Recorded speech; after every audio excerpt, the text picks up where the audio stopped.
আজকে দেখো কি রান্না করব বুঝতে পারছি না। তো তার আগে দেখো আলু পচার সেন্ট পাচ্ছি। শান্তনু এক বস্তা আলু কিনে দিয়েছিল, 50 কিলো আলু। আমি আর পুচু খেয়ে শেষ করতেই এখনও পর্যন্ত পাচ্ছি না। তো খাটের তলে আলুগুলো সব রেখেছি, কিন্তু পচা গন্ধ উঠছে। তো দেখি কতগুলো পচলো আর কতগুলো আছে আলু। তো সেই জন্য আমি দেখো এই দেখো ডালি নিয়ে চলে এসেছি আলু নিতে। আলু বিক্রি করবো গা এবার আমি। তো দেখো এখন আমি যাই খাটের তলে ঢুকে যাই, খাটের তল থেকে আমি এখন আলু বের করব আর কিছু আলু বের করে নিয়ে চলে যাব। তো দেখো আমার খাটের তলে দেখো আলু রেখে দিয়েছি আমি, কারণ এখানে থাকলে ফ্যানের একটু হাওয়া পাবে আর বেশি পচবে না, একটু ঠান্ডা থাকবে। তো সেই জন্য আমি রান্নাঘরে আলু রাখিনি, এখানে খাটের তলে আলু রেখে দিয়েছি। এখন আমি আলু বের করব। তো বড় বড় আলুগুলো ফার্স্টে খেয়ে নিচ্ছি অবশ্য, আর ছোটো ছোটো আলুগুলো রেখে দিচ্ছি, কারণ বলে সবাই যে বড় আলুগুলোই পচে যায় আর ছোটো আলুগুলো থাকে। তো সেই জন্য আমি বড় বড় আলুগুলো খেয়ে নিচ্ছি।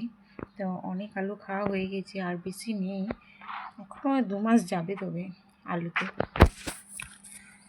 তো এখন দেখি বড় বড় আলুগুলো নিয়ে নিই। তো দেখো আমি খাটের তলে ঢুকে গেলাম, আমাকে কিন্তু এখন আর দেখতে পাবো না, পুরো অন্ধকার হয়ে গেছে।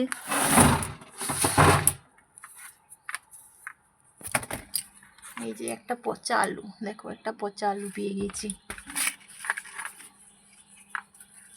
আর সত্যি কথা, বড় বড় আলুগুলোই কিন্তু পচছে, ছোট আলু কিন্তু একটাও পচে না। ছোট আলুগুলো কিন্তু সব ভালো আছে, শুধু বড় আলুগুলোই দেখছি পচে যাচ্ছে।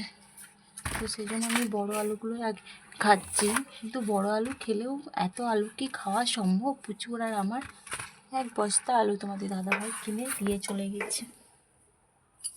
আর এই গরম পড়ে গেলে তো বাস, আরও সব আলু একদম পচে যাবে। তো তার আগে চেষ্টা করছি পুচু আমি খেয়ে শেষ করব এক বস্তা আলু। তো দেখো বেশি আলু কিন্তু পচেনি, হাওয়াতে রেখে দিয়েছি সেই জন্য। তো খাটের নিচেটা বেশ ঠান্ডা আছে, সেই জন্য ঠান্ডাতে কিন্তু পচেনি। তো আমি দেখে নিলাম আলু পচেছে, মাত্র একটা আলু পচেছে, আর আলু কিন্তু পচেনি। একটা আলুর জন্য গন্ধ উঠছিল। তো যাই হোক, আমার একটা আলু পচেছে আর আলু পচেনি।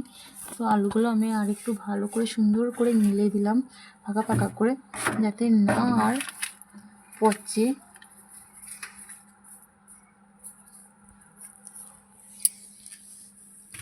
আর আমি এই যে ডালি করে এক ডালি আলু ভরে নিলাম। এই এক ডালি আলু আমি এখন রান্নাঘরে নিয়ে চলে যাব। এক ডালি আলু রান্না করে রেখে দেবো। আর বড় বড় সাইজের আলু, দেখো কত বড় বড় সাইজের আলু।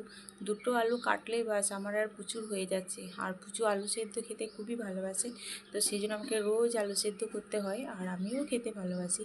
আলু খেয়ে খেয়ে যদি একটু আলুর মতন আমাদের স্বাস্থ্য হয়, কিন্তু আলুর মতন স্বাস্থ্য তাও হচ্ছে না। এত আলু খাচ্ছি, মা মেয়েতে আলু সেদ্ধ খাচ্ছি, দিন রাত আলু সেদ্ধ খাচ্ছি। আমি অন্তপক্ষে বেশি খাচ্ছি, কিন্তু তাও আমি আলুর মতন হচ্ছে না। তো চলো এবার আমি রান্না করে চলে যাই, আলুগুলো রেখে দিগা। দেখো আমি আলু নিয়ে নিয়েছি, এক ডালি আলু নিয়ে নিয়েছি, আর এখন চলে যাবো রান্নাঘরে রাখতে।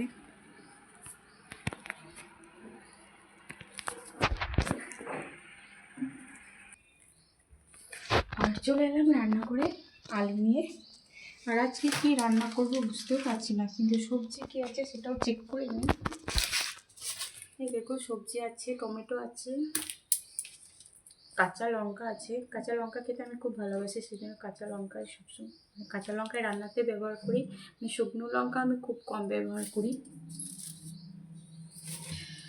তো সবজি আছে, টমেটো আছে, এই যে খেরো আছে, অর্ধেক করেছিলাম আর অর্ধেক মতন খেরো আছে, আজকে হয়ে যাবে।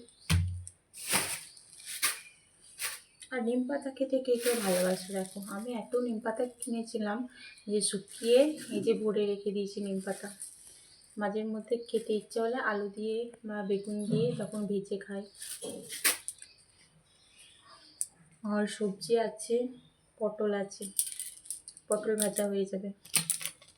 অনেক সবজি আছে, শান্তনু অনেক সবজি কিনে দিয়ে গেছে পয়লা বৈশাখ দিনে। আর এই যে আছে ঢ্যাঁড়স, ঢ্যাঁড়স খেতে আমি খুব ভালোবাসি। তো আমার অনেক সবজি আছে, আজকে রান্না হয়ে যাবে। আজকে কি কালকেও হয়ে যাবে, পরশু হয়ে যাবে, এত সবজি আছে। পুচু আর আমি কত খাবো, তাই না? তো চলো এগুলো ঝটপট কেটে নিই, পুচু আসার আগে, স্কুল থেকে আসার আগে সব সবজি আমি কেটে নিই। আর ও এলে দেখি আবার কি খাবে।